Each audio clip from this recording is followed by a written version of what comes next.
আজকের mini blog শ্রিয়ানের breakfast আর আমার চা দিয়ে ব্লগটা স্টার্ট করলাম। তারপর শ্রিয়ানকে স্কুল থেকে দিয়ে এসেই বিছানাটা গুছিয়ে নিলাম আর একটু ড্রেসিং টেবিল এগুলো একটু ক্লিন করে নিলাম, হালকা ধুলো পড়েছিল, সমস্ত ক্লিন টিন করে নিলাম।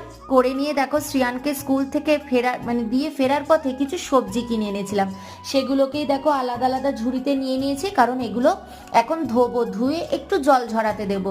ওই শিম, বাঁধাকপি, ক্যাপসিকাম, বিনস, তারপরে ক্যারট এইসবই রয়েছে। তারপরে জামা কাপড় ওয়াশিং মেশিনে কেচে ওগুলোকে মেলে দিলাম। শ্রিয়ানকে স্কুল থেকে নিয়ে এসে ওকে স্নান টান করিয়ে ক্রিম মাখিয়ে দিলাম। আর এইদিকে দেখো সমস্ত সবজি কেটে রেডি করে নিয়েছি। আলু, গাজর, বিনস, ক্যাপসিকাম, ফুলকপি, লঙ্কা, সয়াবিন, টমেটো সব কেটে রেডি করে নিয়েছি, কারণ আজকে ভাত ভাজা করব, নিরামিষ বলে। তো দেখো এখানে কিন্তু আমার ভাত ভাজা একদম রেডি হয়ে গেছে। তো আজকে এটাই আমার মেনু ছিল। তো চলো ব্লগটা এখানেই শেষ করলাম।